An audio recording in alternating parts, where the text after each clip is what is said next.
నువ్వు ఏడు కొండలు ఎక్కుతుంటే, నువ్వు రాజద్వారం దాటుతుంటే, నువ్వు ఆనంద నిలయంలో కెడుతుంటే స్వామి ప్రహృష్టవదనంతో వచ్చాడు రా నా కొడుకు. వాడు రా కర్మవనందు అనురక్తి, వాడికి ప్రాణం రా వేదం అంటే, వాడికి ప్రాణం రా ఋషిప్రోక్తం అంటే, వాడు నమ్మి చెప్పుకున్నాడు, నమ్మి ఆచరిస్తాడా అని పరమ సంతోషంతో ఆయన నిన్ను చూడాలి, నువ్వు ఆయన్ని చూడటం కాదు.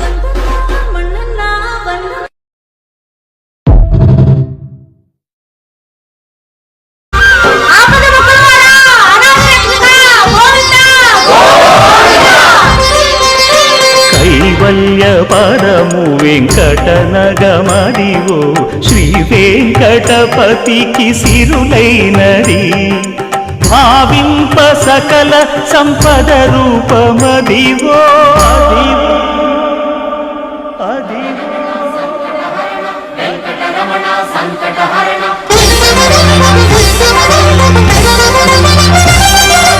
భావింప సకల సంపద రూపమదివో పావనములకెల్ల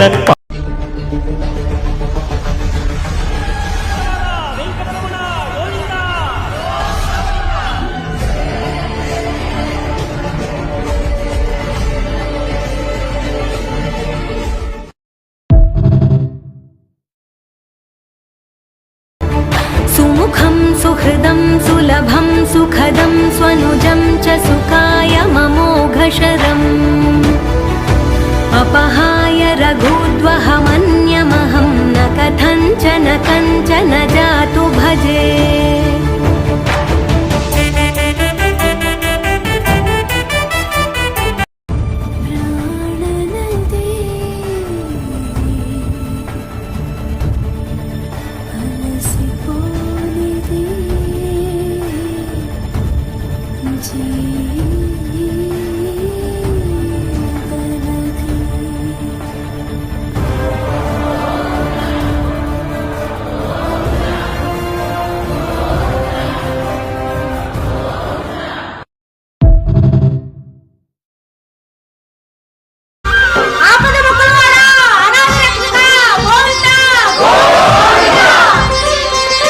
కైవల్య పరము వెంకటనగమదివో శ్రీ వెంకటపతికి సిరులైనది.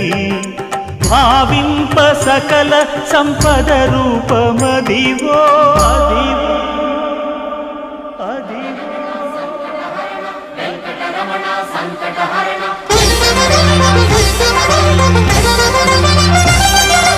భావింప సకల సంపద రూపమది. నువ్వు ఏడు కొండలు ఎక్కుతుంటే, నువ్వు రాజద్వారం దాటుతుంటే, నువ్వు ఆనంద నిలయంలో కెడుతుంటే స్వామి ప్రహృష్టవదనంతో వచ్చాడు రా నా కొడుకు.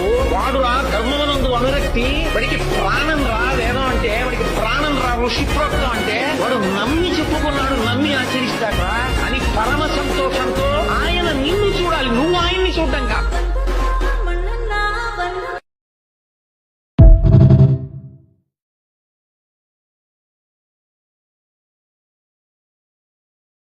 ఏడు కొండలు 11 కిలోమీటర్లు 3550 మెట్లు. ఎంతో నిరీక్షణతో ఇవన్నీ దాటితే అక్కడుంటుంది ఒక ఆనంద నిలయం. అందులో ఒక పెద్దాయన ఉంటాడు. అతన్ని నమ్ముకున్న వాళ్ళకి కష్టం అనేదే తెలీదు.